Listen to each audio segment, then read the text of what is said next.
독일제 시스템? 그거 이제 안 씁니다. 당장 뜯어내고 이 나라의 것으로 바꾸세요. 코카소스의 심장, 조지아 정부가 내린 이 서슬 펄업 명령 한마디에 유럽 외교가가 그야말로 발칵 뒤집혔습니다. 수십 년간 조지아의 하늘과 땅을 지배해온 유럽의 표준이 단 하룻밤 사이에 낡은 고철 취급을 받으며 퇴출당했기 때문입니다. 이건 명백한 선전포고였습니다. 유럽이 쌓아온 100년의 신뢰가 단 한 장의 보고서로 쓰레기통에 처박히게 됐죠. 조지아 국방부 회의실은 분노한 유럽 엘리트들의 비명으로 가득 찼지만 조지아의 대답은 차가웠습니다. 우리는 입으로만 떠드는 동맹이 아니라 진짜 기술을 가진 파트너를 선택했을 뿐입니다.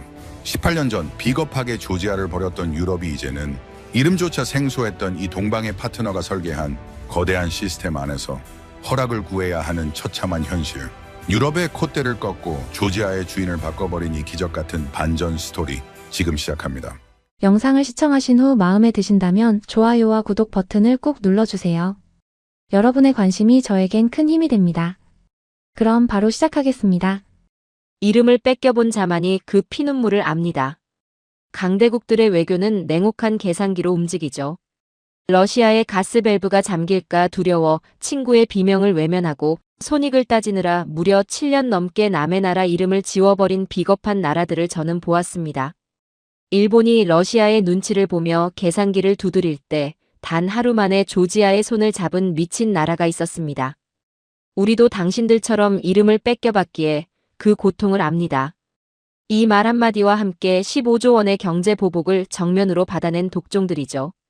냉혹한 국제 정치판에서 을이라는 이름으로 세계 질서를 비웃은 이들의 정체는 무엇일까요? 저는 에릭 폰 슈타인입니다. 과거 EU 대러시아 안보 전략을 총괄하며 정의를 팔아 가스관을 샀던 비겁한 유럽의 입이었죠. 하지만 이제 저는 제가 버린 이 땅에서 신의 의리를 실천한 기적의 나라, 한국을 증언하려 합니다. 18년 만에 저는 트빌리시 국제공항에 내렸습니다. EU 안보 고문단 자격이었죠.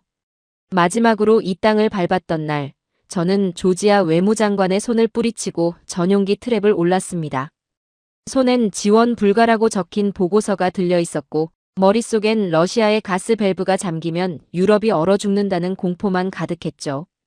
그때 제가 외면했던 조지아인의 눈동자에 맺혔던 것은 증오였습니다. 분노도 아니었죠. 그냥 순수한 증오였어요. 유럽이라는 이름을 달고 온 인간들에 대한 뼛속까지 스며든 경멸이었습니다. 그 눈빛이 18년 동안 저를 따라다녔죠. 잠들기 전에도 보고서를 쓸 때도 회의실에서 동료들과 악수를 나눌 때도요. 공항 입국장 문이 열리는 순간 저는 멈칫했습니다. 제가 기억하는 그 공항이 아니었죠. 18년 전엔 낡은 소련식 건물에 형광등이 깜빡이던 초라한 공간이었습니다. 지금은 달랐죠. 천장까지 뻗은 통유리, 첨단 보안 게이트, 그리고 공항 전체를 흐르는 쾌적한 냉난방 시스템. 그 구석구석에 박힌 로고들을 보는 순간 저는 등골이 서늘해졌습니다. 삼성, LG S1. 보안 카메라도 통신망도 심지어 화장실 자동화 설비까지도 한국산이었죠. 이 공항의 심장은 이미 한국산으로 통째로 교체되어 있었습니다. 단순한 제품 수출이 아니었죠.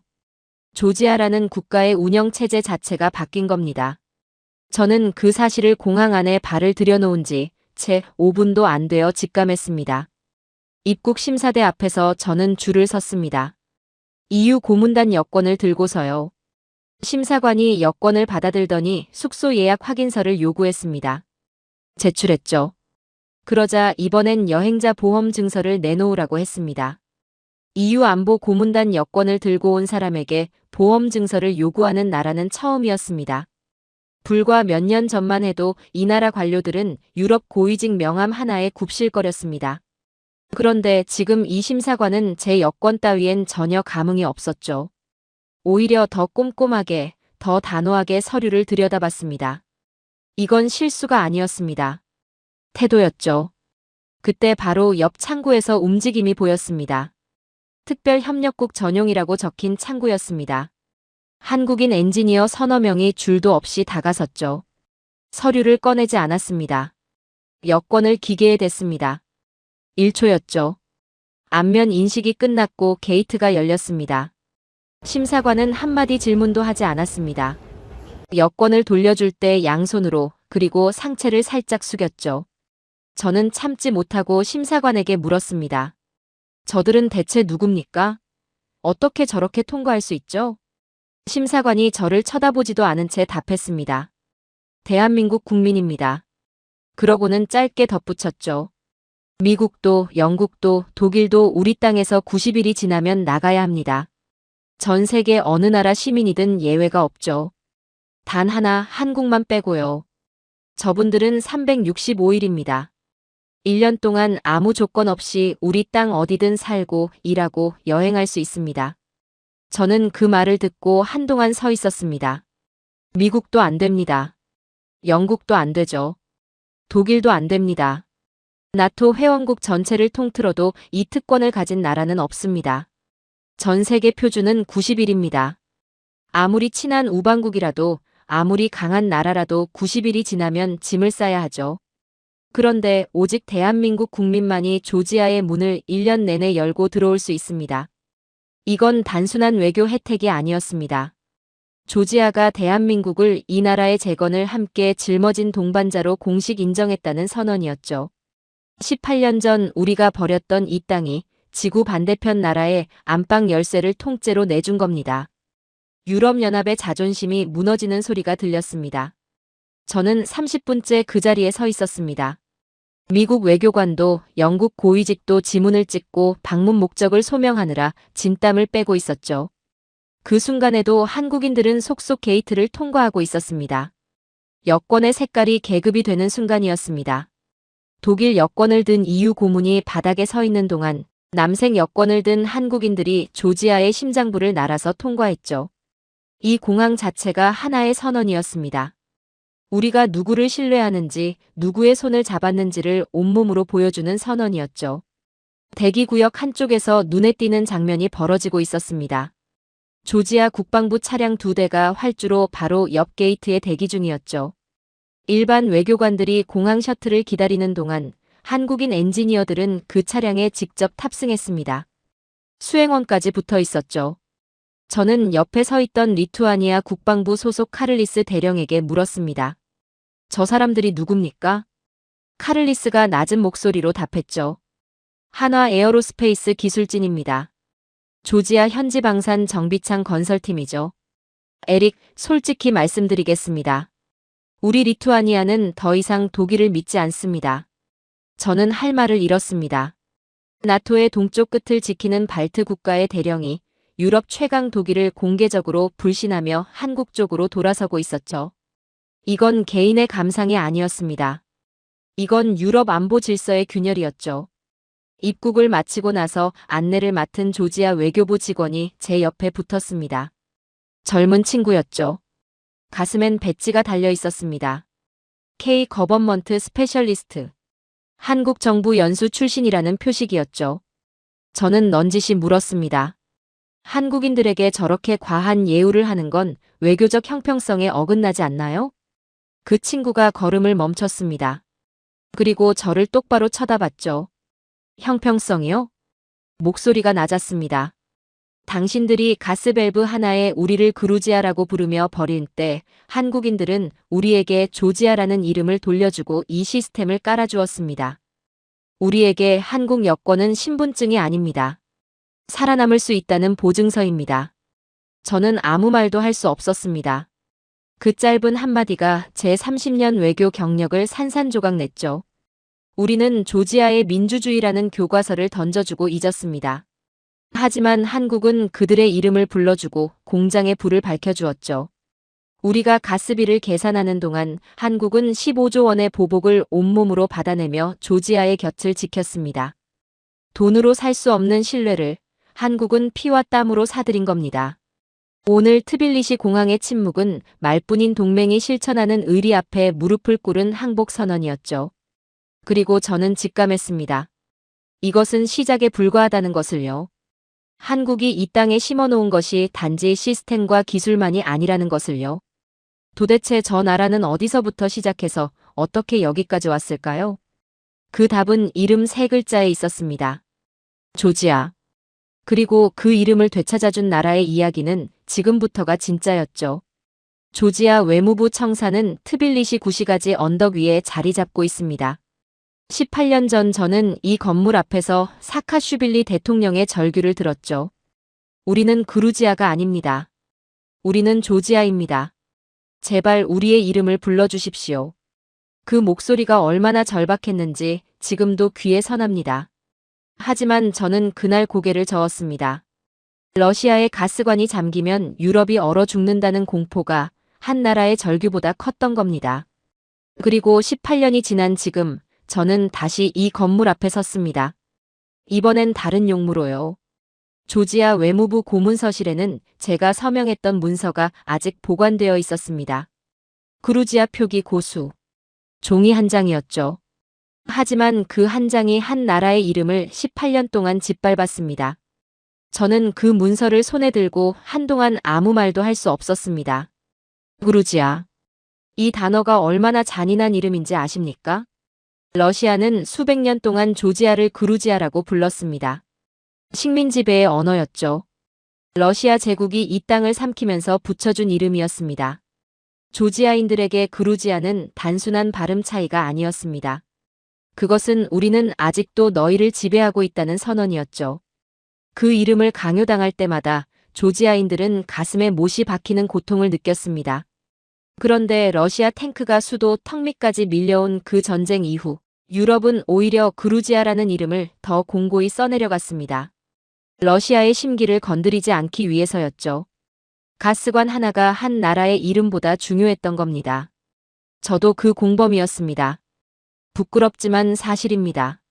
전쟁이 끝나고 몇 년이 지났습니다. 조지아는 포탄 자국을 메우고 무너진 건물을 다시 세우면서도 포기하지 않은 것이 하나 있었습니다. 이름을 되찾는 일이었죠. 조지아 정부는 전 세계를 향해 호소했습니다. 제발 우리를 조지아라고 불러주십시오. 하지만 돌아오는 것은 대부분 침묵이었습니다. 러시아의 눈치를 봐야 했으니까요. 미국도 독일도 프랑스도 머뭇거렸습니다. 유엔 회의장에서도 그루지아라는 이름은 계속 불렸죠. 조지아 외교관들은 회의석상에서 매번 정정 요청을 했지만 그때마다 씁쓸한 침묵만 돌아왔습니다. 그들의 호소는 강대국들의 계산기 앞에서 번번이 무너졌죠. 그때 지구 반대편에서 손을 든 나라가 있었습니다. 한국이었습니다. 한국 외교부는 조지아의 요청이 공식화되자마자 단 한 번의 망설임도 없이 선언했죠. 우리는 오늘부터 이 나라를 조지아라고 부르겠습니다. 나토 회원국들도 하지 못한 일을 지구 반대편의 나라가 단칼에 결정해버린 겁니다. 저는 그 소식을 브뤼셀 집무실에서 전해 들었습니다. 솔직히 말하면 처음엔 비웃었죠. 외교적 자살 행위라고 생각했습니다. 러시아를 건드려서 얻을 게 뭐가 있겠냐고요. 하지만 한국은 제 비웃음 따위엔 관심이 없었습니다. 그들은 이미 결정을 내린 뒤였으니까요. 러시아는 가만히 있지 않았습니다. 즉각 반응했죠. 모스크바에 진출해 있던 삼성, 현대, LG 등 한국 기업들에 보이지 않는 칼날이 들이닥쳤습니다. 갑작스러운 세무조사가 시작됐고 통관 절차가 이유 없이 지연됐습니다. 수입 규제라는 이름의 보복이 전방위로 쏟아졌죠. 러시아 경제 관료가 한국 대사에게 던진 말이 있습니다. 작은 나라의 이름 하나가 당신들 기업의 생사보다 중요합니까? 협박이었죠. 그런데 한국의 대답이 걸작이었습니다. 아무 말도 하지 않았습니다. 사과도 없었고 해명도 없었습니다. 국명 표기를 되돌리는 비굴한 선택 따위는 꿈에도 하지 않았죠. 그냥 묵묵히 버텼습니다. 당시 외교가에서 추산한 한국 기업들의 유무형 손실과 기회비용은 약 120억 달러였습니다. 무려 15조 원이었죠. 중소기업 수천 개를 살릴 수 있는 돈이었습니다. 그 돈을 고스란히 날리면서도 한국은 단 한 번도 조지아 탓을 하지 않았습니다. 생색을 내지도 않았죠. 조지아 정부에 보상을 요구하지도 않았습니다. 그냥 그 손실을 삼켰습니다. 마치 처음부터 각오했던 것처럼요. 저는 그 대목에서 전율했습니다. 이건 외교가 아니었습니다. 이건 신념이었죠. 조지아 국립대 역사학과 니코 교수를 만난 건 그 다음 날이었습니다. 백발이 성성한 노학자였죠. 그는 서재에서 낡은 책 한 권을 꺼냈습니다. 한국의 일제강점기 창씨 개명 역사를 기록한 책이었습니다. 표지가 달아 있었죠. 여러 번 읽은 흔적이 역력했습니다. 니코 교수가 천천히 입을 열었습니다. 에릭 고문님, 당신들 유럽은 우리를 전략적 가치로 봤습니다. 하지만 한국인들은 달랐습니다. 그들은 우리를 자신들과 똑같이 이름을 뺏겨본 형제로 보았죠. 저는 그 말에 멈칫했습니다. 한국은 35년 동안 일본의 지배 아래 이름을 빼앗겼습니다. 창씨 개명이라는 제도로 수천만 명의 조선인들이 자신의 이름을 버려야 했죠. 그 피눈물의 역사를 가진 민족이 우리가 이름을 되찾겠다고 절규할 때 외면할 수 있었겠습니까? 그들은 머리로 계산한 게 아닙니다. 심장으로 응답한 겁니다. 저는 그 순간 할 말을 잃었습니다. 30년 동안 국익과 전략과 이해관계로만 세상을 읽어온 제가 그 노학자의 한마디에 완전히 무너진 겁니다. 이름을 뺏겨본 자만이 그 피눈물을 안다는 것. 한국의 외교는 머리가 아니라 심장으로 움직인다는 것. 그 진실이 비로소 제 가슴에 꽂혔죠. 유럽은 조지아의 민주주의라는 교과서를 던져주었습니다. 하지만 한국은 조지아의 이름을 불러주었죠. 그 차이가 얼마나 거대한 것인지 저는 그날에야 비로소 깨달았습니다. 한국이 조지아의 신뢰를 독식하기 시작하자 뒤늦게 움직인 나라가 있었습니다. 일본이었죠. 한국이 결단을 내리고 4년이 지난 뒤에야 일본은 슬그머니 국명을 조지아로 바꿨습니다. 러시아와의 관계, 쿠릴 열도 분쟁, 경제적 이해관계를 따지고 따지다 결국 4년을 허비한 겁니다. 거기다 거액의 차관까지 들고 나타났죠. 조지아의 원로 정치인 기오르기는 제게 차갑게 말했습니다. 일본은 비가 다 그치고 무지개가 뜰 때 우산을 들고 나타났소. 한국은 우리가 폭풍우 속에서 떨고 있을 때 자신의 옷을 벗어준 나라였지. 에릭 고문, 당신이라면 누구의 손을 잡겠소? 저는 대답하지 못했습니다. 대답할 필요도 없었죠. 답은 이미 조지아 곳곳에 새겨져 있었으니까요. 조지아의 모든 정부 전산망, 관세 시스템, 군사보안 표준이 일본이 아닌 한국의 시스템으로 채워진 이유가 바로 그 4년의 격차에서 비롯된 겁니다. 돈다발을 들고 온 일본이 을이라는 장벽 앞에서 문전박대를 당한 거죠. 세상에서 가장 강력한 외교 무기는 핵무기도 아니고 달러도 아니었습니다. 그것은 진심이었습니다. 폭풍 속에서 함께 젖어준 그 한 번의 선택이 이후 수십 년의 관계를 통째로 결정해버렸죠. 전 세계가 러시아의 서늘한 눈치 아래 입을 다물고 그루지아라는 낡은 이름을 강요할 때 지구 반대편 한국만이 단호하게 조지아를 외쳤습니다. 그것은 외교가 아니라 이름을 뺏겨본 민족이 또 다른 희생자에게 건네는 뜨거운 위로였죠. 15조 원의 손실? 아닙니다. 한국은 그 돈으로 조지아의 심장에 태극기를 심은 겁니다. 그리고 그 태극기는 단순한 깃발이 아니었습니다. 이름 하나를 되찾아준 나라가 이제 그 나라의 에너지와 항만과 행정과 하늘까지 책임지는 거인으로 성장해 있었죠. 도대체 한국은 어떻게 15조 원의 보복을 견디며 이 자리까지 올라선 걸까요? 그 답은 러시아의 협박이 가장 거셌던 바로 그 순간에 숨어 있었습니다. 러시아는 협박의 달인입니다. 수백 년 동안 주변국들을 길들여온 제국의 본능이 있죠. 가스관을 잠그고 세무조사를 들이밀고 수출 허가를 지연시키는 방식으로 상대방을 무릎 꿇려왔습니다. 그 방식이 통하지 않은 나라는 거의 없었죠. 독일도 프랑스도 미국 기업들조차 러시아의 보복 앞에서 슬그머니 꼬리를 내렸습니다. 그런데 한국은 달랐습니다. 러시아의 칼날이 깊이 박힐수록 한국은 오히려 더 단단해졌죠. 저는 그 이유를 한참 동안 이해하지 못했습니다. 도대체 무엇이 저 나라를 움직이는 걸까요? 그 답을 찾기 위해 저는 조지아 곳곳을 직접 발로 뛰었습니다. 모스크바 한복판에서 삼성과 현대의 간판이 철거되던 그 시절, 정반대의 일이 조지아에서 벌어지고 있었습니다. 한국 기업들이 조지아 현지 투자를 오히려 늘리고 있었죠. 보복이 거세질수록 투자를 확대하는 역설이었습니다. 러시아 시장에서 밀려나는 대신 조지아라는 새로운 땅에 더 깊이 뿌리를 내리기 시작한 겁니다. 조지아 청년들을 한국 공장으로 초청해 기술을 가르쳤고 한국 엔지니어들이 조지아 산골 마을까지 찾아가 현지인들과 함께 땀을 흘렸죠. 손해를 볼수록 더 깊이 파고드는 이 방식을 처음 접했을 때 저는 솔직히 이해할 수 없었습니다. 외교란 철저한 손익 계산 위에 서는 것이라고 배워온 사람으로서는 도저히 납득이 안 됐죠. 하지만 그것이 제 한계였습니다. 한국은 손익을 계산하는 게 아니라 미래를 사고 있었던 겁니다. 조지아 코카서스 산맥 깊숙한 곳에 낸스크라 강이 흐릅니다. 험준하고 거친 강이죠.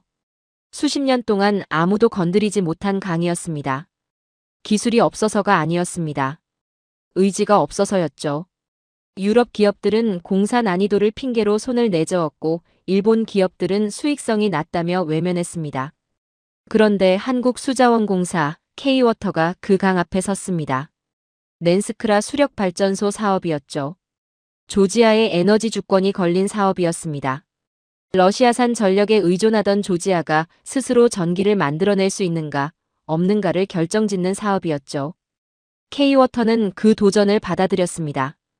유럽도 일본도 외면한 그 험준한 산골짜기에 태극기를 꽂았죠. 현장을 직접 찾아갔습니다. 코카서스 산맥의 바람은 매서웠습니다. 그런데 그보다 더 인상적인 것이 있었죠. 현장 곳곳에서 한국 기술진과 조지아 인부들이 함께 일하고 있었습니다. 통역을 거치지 않고도 손짓과 몸짓으로 소통하며 콘크리트를 붓고 철근을 세우고 있었죠. 한국 기술진 중 한 명에게 물었습니다. 힘들지 않냐고요. 그 친구가 웃으며 답했습니다. 우리 할아버지 세대가 이보다 더한 곳에서 제철소를 세웠습니다. 이 정도는 아무것도 아니죠. 포항제철 이야기였습니다. 아무것도 없던 허허벌판에 맨손으로 용광로를 세웠던 그 세대의 피가 코카서스 산맥에서도 살아 숨쉬고 있었죠. 저는 그 순간 가슴 한켠이 뜨거워졌습니다. 트빌리시로 돌아와 조지아 관세청에 들렀습니다. 안으로 들어서는 순간 저는 다시 한번 멈칫했죠. 직원들이 사용하는 시스템 화면에 낯선 이름이 떠 있었습니다. 유니패스. 한국 관세청이 개발한 통관 시스템이었죠. 조지아 관세청장이 제게 설명했습니다. 에릭 고문님, 유럽 시스템을 쓸 때는 서류 하나 처리하는데 일주일이 걸렸습니다. 지금은 몇 초면 끝나죠. 유럽이 우리에게 준 건 복잡한 매뉴얼이었지만 한국이 준 건 실제로 작동하는 시스템이었습니다. 저는 아무 말도 할 수 없었습니다. 우리 유럽이 수십 년 동안 조지아에 팔아온 것들이 그 한마디에 산산조각 났죠. 우리는 교과서를 팔았고 한국은 답안지를 줬습니다. 우리는 방향을 가르쳤고 한국은 길을 닦았죠. 조지아 경제개발부 차관 타마르를 만났습니다. 젊은 여성 관료였는데 눈빛이 단호했죠. 그녀는 서류 한 뭉치를 제 앞에 내밀었습니다. 한국 기업들과 체결한 협약서들이었습니다. 수력발전소, 전자정부 시스템, 항만 물류, 방산 정비창. 분야가 다양했죠. 에릭 고문님, 이 협약서들에서 공통점이 보이십니까? 저는 서류를 훑었습니다. 계약 조건이 특이했습니다. 한국 측은 운영권 독점을 요구하지 않았습니다. 기술을 가르쳐주고 현지 인력이 스스로 운영할 수 있을 때까지 함께 머물겠다는 조건이었죠. 타마르가 말했습니다. 다른 나라들은 우리에게 열쇠를 빌려줬습니다. 한국은 우리에게 자물쇠 만드는 법을 가르쳐줬죠. 그 말이 며칠 동안 머릿속을 떠나지 않았습니다. 열쇠와 자물쇠. 단순한 비유 같지만 그 안에 모든 것이 담겨 있었죠. 유럽의 원조는 언제나 의존을 만들었습니다. 우리가 공급해줘야만 돌아가는 시스템을 심어놓고 계속 찾아오게 만드는 구조였죠. 하지만 한국은 달랐습니다. 조지아가 스스로 설 수 있도록 기술을 이전하고 인력을 키우고 시스템을 현지화했습니다. 이건 단순한 사업이 아니었죠. 이건 철학이었습니다. 한 나라를 진심으로 일으켜 세우겠다는 의지였습니다. 그런데 여기서 끝이 아니었습니다. 러시아의 보복을 버텨낸 한국이 조지아에서 손에 넣은 것들 중 가장 전 세계를 경악하게 만든 장면이 남아 있었죠. K워터가 코카서스 산맥의 강을 막아 댐을 세우는 동안 또 다른 한국의 손길이 조지아의 바다를 향하고 있었습니다. 그리고 그 바다에서 일본은 생애 가장 처참한 패배를 맛봤죠. 저는 평생 항구를 전략의 눈으로 읽어왔습니다. 항구는 단순한 물류시설이 아니죠. 그 나라의 경제 혈관이자 군사력의 발진 기지이며 외교적 영향력의 물리적 증거입니다. 어느 나라의 깃발이 항구에 꽂히느냐가 그 지역의 패권을 결정하죠. 그래서 강대국들은 항구를 두고 전쟁을 벌여왔습니다. 돈을 쏟아붓고 조약을 맺고 때로는 피를 흘렸죠. 포티 항만은 그런 의미에서 단순한 무역항이 아니었습니다. 흑해와 유럽을 잇는 코카서스의 관문이었죠. 중앙아시아의 물동량이 유럽으로 빠져나가는 유일한 통로였습니다. 이 항구를 손에 넣는 나라가 유라시아 대륙의 물류 심장을 쥐는 겁니다. 일본은 그걸 알고 있었습니다. 그래서 움직였죠. 일본이 조지아에 접근한 방식은 전형적인 일본식이었습니다. 돈이었죠. 수조 원대의 공적 개발 원조 자금을 앞세웠습니다. 금리는 사실상 제로였습니다. 일본 외무성 고위 관료들이 직접 트빌리시를 방문했고 조지아 경제부 장관에게 두툼한 제안서를 건넸죠. 내용은 간단했습니다. 우리가 돈과 인프라를 한꺼번에 드리겠습니다. 단 운영권은 일본이 갖습니다. 조지아를 자신들의 물류 식민지로 만들겠다는 속셈이 그 한 줄에 다 담겨 있었죠. 숫자만 놓고 보면 거절하기 어려운 제안이었습니다. 저도 솔직히 이번엔 일본이 이길 거라고 봤습니다. 돈 앞에서 감정을 앞세울 나라는 없다고 생각했으니까요. 근데 제가 또 틀렸습니다. 조지아 대통령은 일본 특사를 만난 자리에서 단 한마디로 정리했습니다. 한국은 우리가 가장 힘들 때 이름을 불러줬지만 당신들은 7년을 미뤘습니다. 그 7년의 연체료는 돈으로 낼 수 없습니다. 끝이었죠. 협상도 재검토도 조건 조율도 없었습니다. 일본 특사가 대통령궁 복도를 걸어 나오는 길에 마주친 것은 한국 기업인들이었습니다. 그들은 이미 포티 항만 스마트화 계획서를 들고 다음 회의실로 들어가고 있었죠. 그 복도에서 엇갈린 두 나라의 표정이 모든 것을 말해주고 있었습니다. 한쪽은 굳어 있었고 한쪽은 여유로웠습니다. 포티 항만 관제센터에 들어서는 순간 저는 입을 다물 수가 없었습니다. 일본산 구형 장비들이 있어야 할 자리에 전혀 다른 시스템이 들어와 있었죠. 한국의 5G 네트워크와 인공지능 자동화 크레인이 일사불란하게 움직이고 있었습니다. 부산항만공사의 운영 노하우가 이식된 스마트 물류 시스템이었죠. CJ 대한통운이 조지아 물류기업 지분을 인수하고 항만 전체의 신경망을 바꿔버렸습니다. 항만 노동자들은 태블릿 하나로 컨테이너 위치를 실시간으로 파악했고 하역 작업은 자동화 장비가 처리했죠. 일본은 하드웨어를 팔려 했지만 한국은 항구의 뇌를 팔았습니다. 물건을 옮기는 기계가 아니라 항구 전체가 생각하고 판단하는 시스템을 심어놓은 겁니다. 저는 그 차이가 단순한 기술력의 차이가 아님을 직감했습니다. 이건 철학의 차이였죠. 항만 관제센터 책임자 다비트가 저를 안내했습니다. 30 중반의 조지아 청년이었는데 한국에서 연수를 받고 온 친구였죠. 그는 화면 하나를 가리켰습니다. 실시간으로 움직이는 물동량 데이터였습니다. 에릭 고문님, 이 화면에 찍히는 화물들이 어디서 오는지 아십니까? 카자흐스탄, 아제르바이잔, 투르크메니스탄. 중앙아시아 내륙 깊숙한 곳에서 출발한 물동량들이 조지아를 거쳐 유럽으로 빠져나가고 있었습니다. 러시아를 우회하는 중간 회랑, 미들 코리도르였죠. 다비트가 말했습니다. 러시아가 전쟁을 일으키면서 유럽 기업들이 러시아 루트를 포기했습니다. 그 물동량이 전부 이쪽으로 몰렸죠. 그런데 이 시스템을 미리 깔아놓은 나라가 어디였겠습니까? 한국이었습니다. 한국은 이미 이 미래를 내다보고 있었던 겁니다. 아니, 정확히는 한국이 이 미래를 만들고 있었던 거죠. 트빌리시 시내로 돌아오는 길에 저는 도로를 유심히 살폈습니다. 과거 제가 이 도시를 처음 방문했을 때 조지아 도로는 낡은 러시아제 라다와 일본 중고차들로 가득했습니다. 우회들 일본 차들이 왼쪽 차선을 역주행하다시피 달리는 아슬아슬한 풍경이었죠. 그런데 지금 제 눈앞에 펼쳐진 도로는 완전히 달랐습니다. 아반떼, 소나타, 산타페, 펠리세이드. 현대와 기아의 로고들이 끝도 없이 이어졌죠. 조지아 정부가 안전을 이유로 우엔들 차량 수입을 제한하고 한국과 경제 동반자 협정 논의를 가속화하면서 판도가 완전히 뒤집혔습니다. 중고차 시장에서 한국산 자동차들이 빠르게 늘어났죠. 일본의 자동차 제국이 임원 코카서스에서 한국 중고차 한 대에 무너지고 있었습니다. 저는 그 광경을 보며 쓴웃음이 나왔습니다.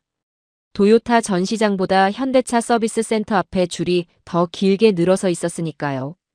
중고차 매매 단지 앞을 지나칠 때 인상적인 장면이 하나 눈에 들어왔습니다. 조지아 청년 2명이 차 앞에 서서 스마트폰으로 뭔가를 열심히 공부하고 있었죠. 가까이 다가가 보니 한국어 앱이었습니다. 차 매뉴얼을 읽기 위해서였죠. 한국어를 모르면 가장 좋은 차를 고를 수 없다는 현실이 만들어낸 풍경이었습니다. 한국은 자동차를 판 게 아니었습니다. 한국어를 배우고 싶게 만드는 동기를 판 거죠. 한국 문화를, 한국 기술을, 한국이라는 나라 자체를 동경하게 만드는 무형의 힘을 심어놓은 겁니다. 항만으로 다시 돌아와 저는 잠시 부두 끝에 섰습니다. 흑해 바람이 불어왔죠. 저 멀리 수평선 너머로 컨테이너선 한 척이 들어오고 있었습니다. 선체에 한국 물류기업 로고가 선명했습니다.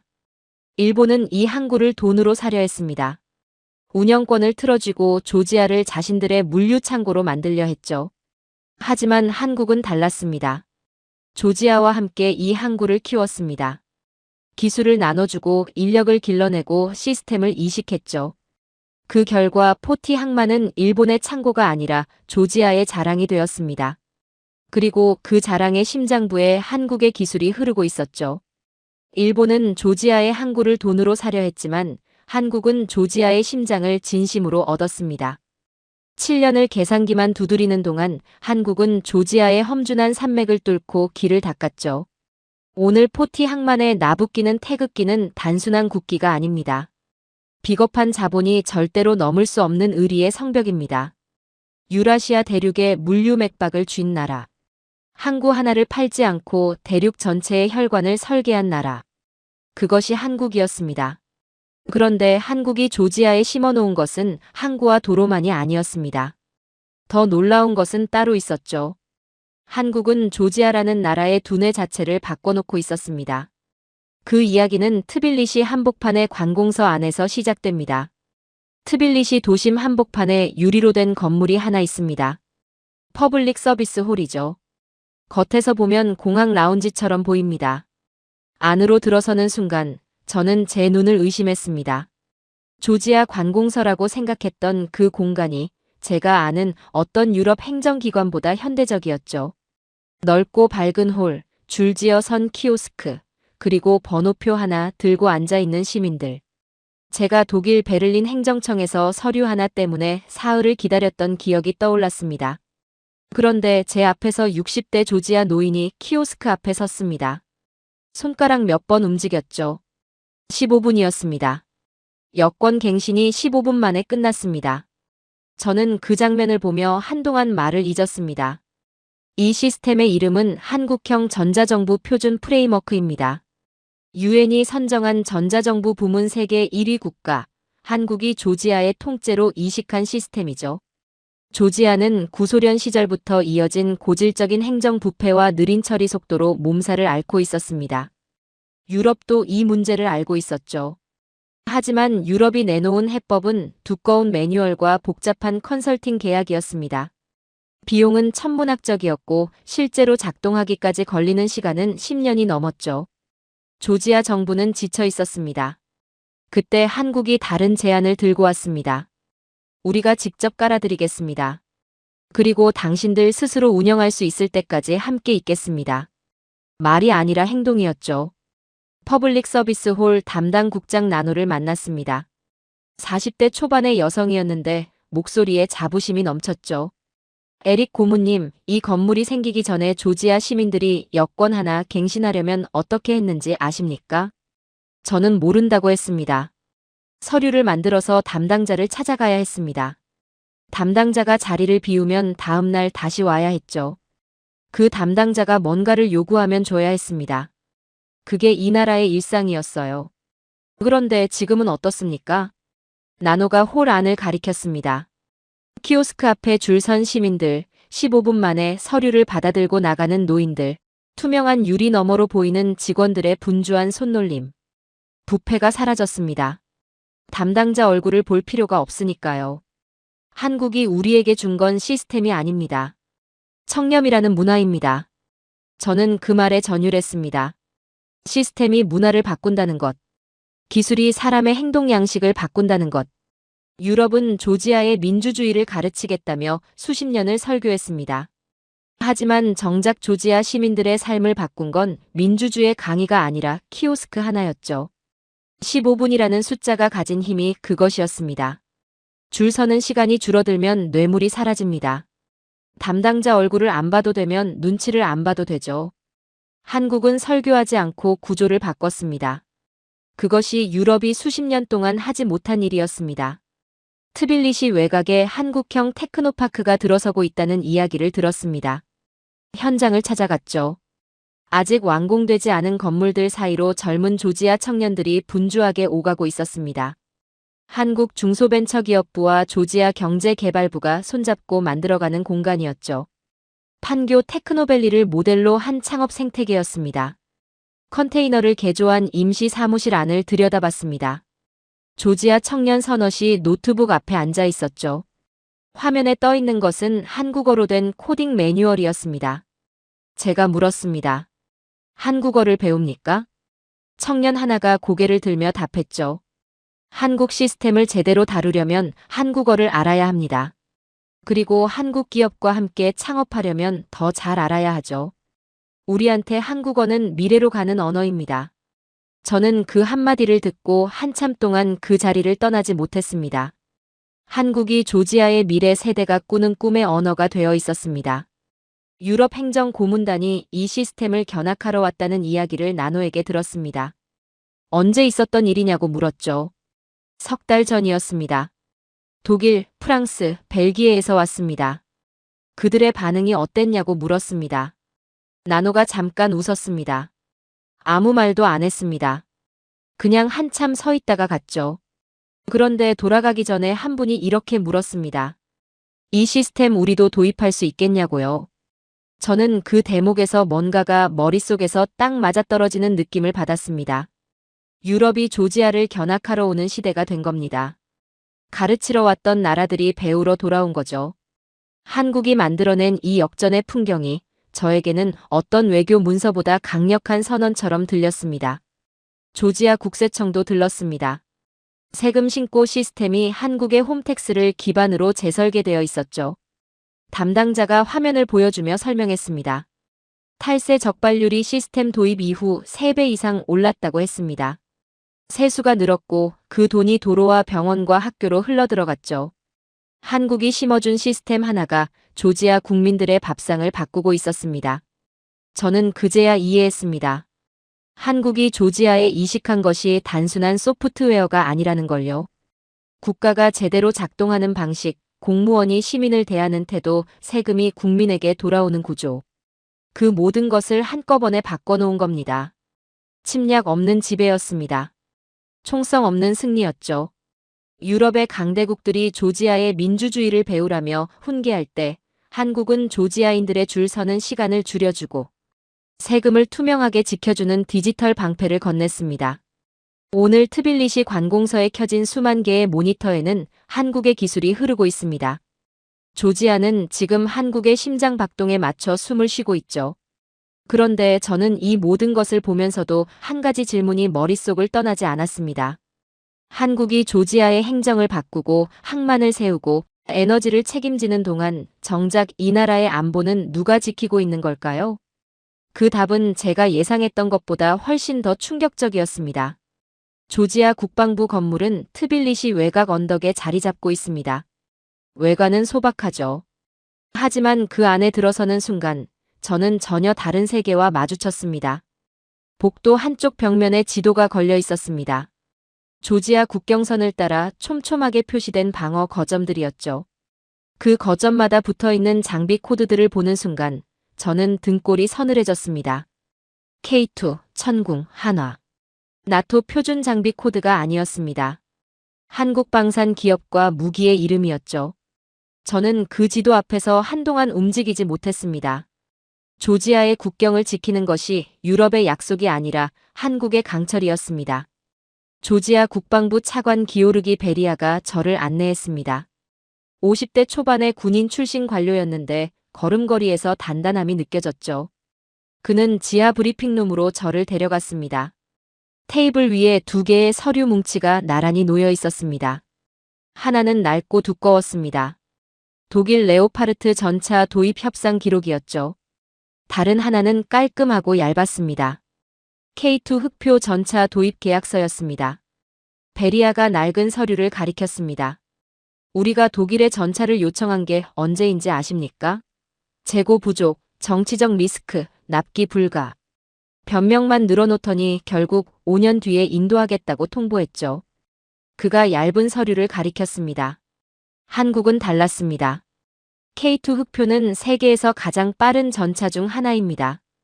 험준한 산악 지형에서도 시속 70km로 달리죠. 코카서스 산맥의 진흙탕과 급경사 지형에 맞춰 재설계까지 해주겠답니다. 독일은 표준 규격 전차를 5년 뒤에 주겠다고 했습니다. 한국은 조지아를 위해 빠른 납기와 별도의 업그레이드를 약속했죠. 베리아가 말했습니다. 무기를 사는 게 아닙니다. 우리 땅을 아는 파트너를 얻는 겁니다. 국방부 지하 창고를 지나칠 때 눈에 띄는 것이 있었습니다. 구석에 밀려난 독일제 구형 장갑차들이었죠. 먼지가 수북이 쌓여 있었습니다. 부품이 없어서 수리를 못한다고 했습니다. 나토 표준 장비는 고장나면 부품 수급에만 몇 달이 걸립니다. 본국에 신청하고 승인받고 배송 오기를 기다리는 동안 전차는 고철이 되죠. 그런데 한국은 기술진까지 파견해 주겠답니다.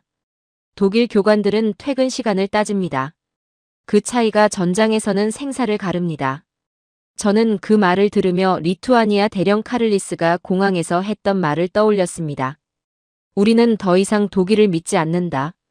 그 말의 의미를 이제야 온전히 이해했죠. 베리아가 설명했죠. 폴란드도 루마니아도 에스토니아도 한국 무기를 들여오고 있습니다. 저는 외교관 생활 30년 동안 수많은 나라의 원조 현장을 봤습니다. 유럽이 아프리카에 학교를 짓고 미국이 중동에 병원을 세우는 장면들이죠.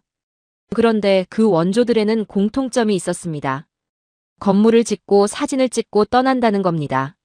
현판에 자국 국기를 새기고 준공식의 대사가 참석하고 보도자료를 뿌리고 나면 끝이죠.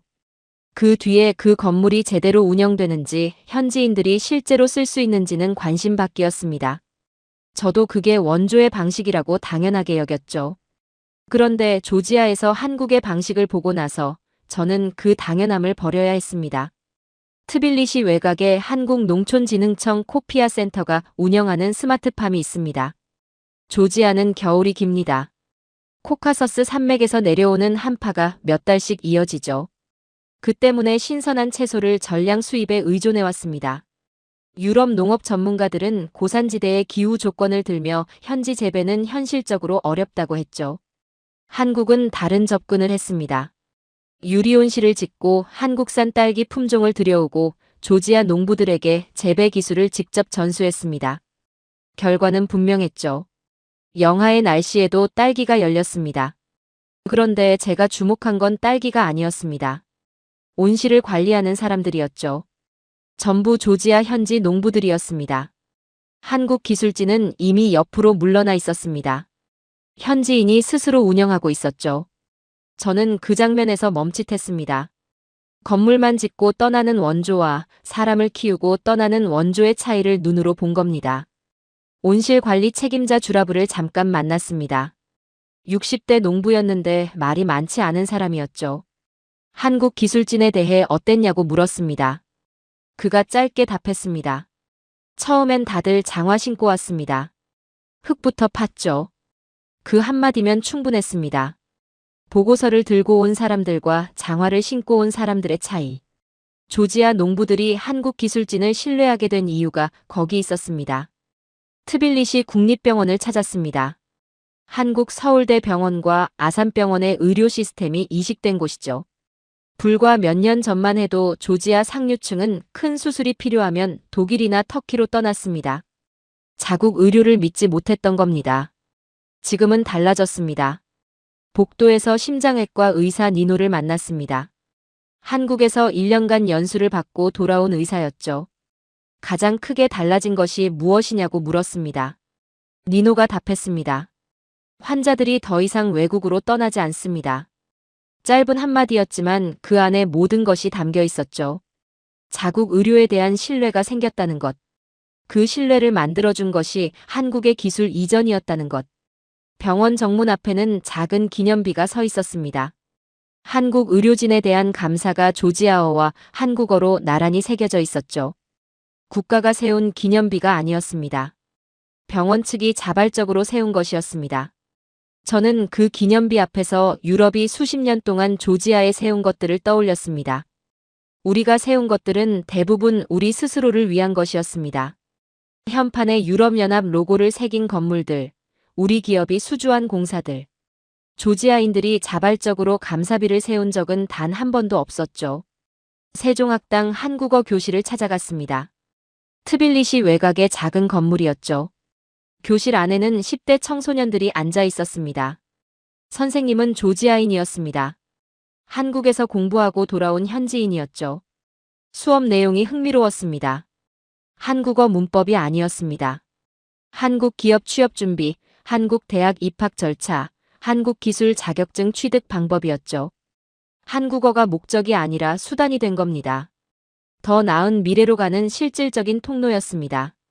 저는 그 교실 풍경을 보며 생각했습니다. 언어를 가르친다는 것은 단순한 소통 수단을 주는 게 아닙니다. 그 언어가 열어주는 세계를 함께 주는 거죠. 한국어를 배운 조지아 청년이 한국 기업에 취직하고 한국 기술을 조지아에 다시 가져옵니다. 그 순환이 조지아의 미래 세대를 한국과 연결하는 보이지 않는 끈이 되고 있었죠. 트빌리시 광장을 지나칠 때 소란스러운 소리가 들렸습니다. 수십 명의 아이들이 모여 있었죠. 태극기가 수놓인 흰 도복 차림이었습니다. 태권도 시연이었습니다.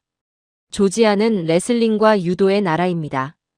격투 종목에서 올림픽 메달을 꾸준히 배출하는 전사의 민족이죠. 그런 나라의 아이들이 한국 무도를 배운다는 게 처음엔 의아했습니다. 옆에 서 있던 조지아 사범에게 물었습니다. 왜 태권도입니까? 그가 답했습니다. 조지아 부모들이 아이들을 보내는 이유는 하나입니다. 기술이 아니라 예의를 배우게 하려는 거죠. 차렷, 경례.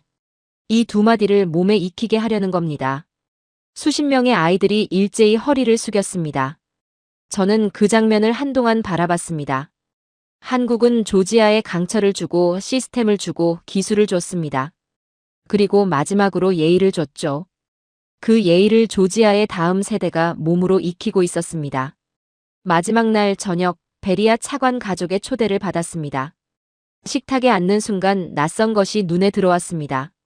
조지아 전통 음식들 사이에 김치와 김이 올라와 있었죠. 베리아의 어머니가 직접 만들었다고 했습니다. 한국 기술진이 자주 드나들다 보니 자연스럽게 만드는 법을 배웠다고 했죠. 저는 그 식탁을 보며 오래 생각했습니다. 외교란 무엇인가? 조약과 협정과 정상회담으로 만들어지는 것이 외교라고 저는 평생 믿었습니다. 그런데 한국이 조지아에서 만들어낸 것은 그런 외교가 아니었습니다. 조지아 할머니의 손에 김치 담그는 법이 전해지는 것. 그것이 어떤 조약보다 단단한 관계를 만들어낸다는 사실을 저는 그날 저녁 식탁에서 비로소 이해했습니다. 우리 유럽은 200년 동안 조지아의 이웃이었지만 그들의 식탁에 앉지 못했죠. 한국은 10년 만에 식구가 됐습니다. 돈으로 지은 우정은 돈이 끊기면 무너집니다. 하지만 땅을 함께 파고 밤새 수술실을 지키고 아이들에게 경례를 가르치며 쌓은 정은 다른 겁니다. 그건 계약서에 담을 수 없는 것이죠. 해지 통보를 할 수 없는 관계입니다. 한국은 조지아에 물건을 팔러 온 게 아니었습니다. 조지아의 내일 그 자체가 되러 온 거였죠. 그리고 저는 이제 공항으로 향했습니다. 18년 전 도망치듯 떠났던 그 공항으로요. 이번에는 달랐습니다. 떠나는 것이 아니라 증언하러 가는 길이었습니다. 브뤼셀로 돌아가 제가 본 것을 기록해야 했죠. 한국이라는 나라가 한국과의 운명을 어떻게 바꾸어 놓았는지를요. 트빌리시 국제공항. 18년 전 저는 이 공항에서 도망쳤습니다. 조지아 외무장관의 손을 뿌리치고 전용기 트랩을 올랐죠. 그때 제 등 뒤로 들려오던 소리가 있었습니다. 포성이 아니었습니다. 울음소리였죠. 그 소리가 18년 동안 저를 따라다녔습니다. 그리고 오늘 저는 다시 이 공항에 섰습니다. 출국장 앞에서 저는 잠시 멈췄습니다. 공항이 달랐습니다. 사람들이 달랐죠. 18년 전 이 공항에는 공포가 흘렀습니다. 지금 이 공항에는 자신감이 흘렀죠. 그 자신감이 어디서 왔는지 저는 이제 압니다. 출국 수속을 밟으러 카운터로 향하는데 공항 한쪽이 소란스러웠습니다. 인파가 몰려 있었죠. 가까이 다가갔습니다. 조지아 외교부 장관이 직접 공항에 나와 있었습니다. 그 앞에 한국인들이 줄지어 서 있었죠. 기술진이었습니다. 엔지니어들이었습니다. 정장을 차려입은 기업인이 아니었습니다. 현장에서 일하던 사람들 특유의 투박함이 몸에 배어 있었죠. 조지아 외교부 장관이 그들에게 하나씩 감사 인사를 하고 있었습니다. 수력 발전소를 세운 기술진, 방산 정비창을 구축한 엔지니어, 전자정보 시스템을 이식한 전문가들이었습니다. 카메라 플래시가 터졌습니다. 그런데 그 한국인들의 표정이 인상적이었죠. 들뜨지 않았습니다. 담담했습니다. 마치 당연한 일을 했을 뿐이라는 듯이요. 저는 그 표정에서 오히려 더 큰 울림을 받았습니다. 라운지에서 나토 소속 장성 2명과 마주쳤습니다. 폴란드와 루마니아 출신이었죠. 그들이 먼저 말을 걸었습니다. 에릭, 이번 방문 어땠습니까?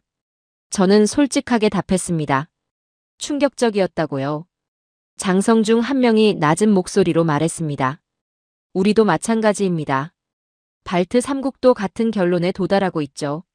저는 그 말을 들으며 유럽 방산의 지형이 바뀌고 있음을 실감했습니다. 조용하지만 거대한 이동이었죠. 한국이 만든 것이 아니었습니다. 한국이 증명한 것이 유럽 스스로를 움직이게 만든 겁니다. 탑승 게이트로 이동하는 길에 첫날 봤던 그 심사관을 다시 마주쳤습니다. K 거버먼트 스페셜리스트 배지를 단 젊은 친구였죠. 그가 저를 알아봤습니다. 가볍게 목례를 했습니다. 저도 목례로 답했죠. 그 짧은 교환에서 저는 많은 것을 느꼈습니다. 며칠 전 이 친구는 제게 날카롭게 말했습니다. 형평성이요? 라고요. 그 말이 틀리지 않았습니다. 오히려 정확했죠. 세상에는 형평하게 대우받을 자격을 스스로 만들어낸 나라가 있고 그렇지 못한 나라가 있습니다. 한국은 전자였고 우리 유럽은 이 땅에서 후자가 되어 있었습니다. 누가 강요한 게 아니었습니다. 우리 스스로 자초한 결과였죠. 비행기에 올랐습니다. 이륙을 기다리는 동안 저는 이번 방문에서 본 것들을 하나씩 되짚었습니다. 공항 입국장의 푸른 불빛, K-워터 로고가 새겨진 댐 건설. 현장, 포티 항만을 가득 채운 스마트 물류 시스템, 15분 만에 서류를 처리하는 퍼블릭 서비스 홀, 눈보라 속에서 붉게 익어가던 딸기, 태극기 도복을 입고 경례하던 수천 명의 아이들. 이것들이 모두 한 나라가 만들어낸 것이었습니다. 전쟁 한 번 없이, 강요 한마디 없이. 오직 진심과 기술과 의리로 이룬 것들이었죠. 저는 그 목록이 너무 길어서 오히려 두려워졌습니다. 이게 과연 10년 남짓한 시간 안에 일어난 일이 맞는가 싶었죠. 하지만 제가 직접 눈으로 보고 귀로 들은 것들이었습니다. 부정할 수가 없었습니다. 비행기가 이륙했습니다. 조지아의 밤이 아래로 펼쳐졌죠. 트빌리시의 불빛이 반짝였습니다. 한국이 지은 수력 발전소에서 생산된 전기가 저 집들에 흘러들어가고 있었습니다. 18년 전 제가 외면했던 그 밤들의 조지아는 어둠 속에 있었습니다. 지금은 환했죠. 그 빛이 어디서 왔는지 저는 압니다. 러시아의 협박 앞에서도 물러서지 않고 15조 원의 손실을 감내하면서도 생색 한 번 내지 않고 묵묵히 이 땅에 뿌리를 내린 나라에서 왔습니다. 저는 30년 동안 외교를 국익의 언어로만 이해했습니다. 힘있는 나라가 이기고 계산이 빠른 나라가 살아남는다고 믿었죠. 조지아가 그 믿음을 깨뜨렸습니다. 정확히는 조지아에 온 한국이 깨뜨렸죠. 한국은 계산이 느린 나라가 아니었습니다. 다른 것을 계산하는 나라였습니다. 눈앞의 손익이 아니라 10년 뒤의 신뢰를 계산했고 상대방의 약점이 아니라 상대방의 아픔을 먼저 읽었죠. 그 계산법이 결국 조지아라는 나라 전체를 움직였습니다. 항구도 하늘도 도로도 사람의 마음까지도요. 18년 전 저는 조지아가 끝났다고 생각했습니다. 틀렸습니다. 조지아는 끝난 게 아니었습니다. 진짜 친구를 기다리고 있었을 뿐이었죠. 그 친구가 나타났고 그 친구는 한국이었습니다. 전 세계가 실리를 쫓아 도망칠 때 오직 한국만이 의리를 쫓아 이곳에 남았습니다. 15조 원의 보복을 견뎌낸 그 뜨거운 심장이 오늘 코카서스의 별이 되어 빛나고 있죠.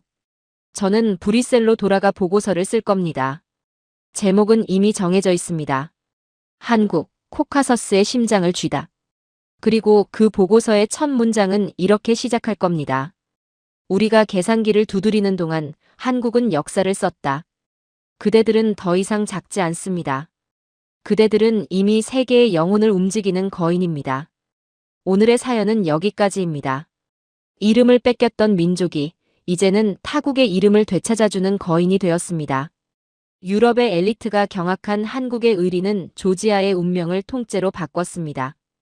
이 뜨거운 전율은 우연이 아닌 대한민국이 쌓아올린 실력의 증명입니다. 위대한 국격의 기록, 그 다음 여정도 멈추지 않고 계속됩니다. 긴 영상 시청해주셔서 감사합니다. 내일은 더 좋은 영상으로 찾아오겠습니다.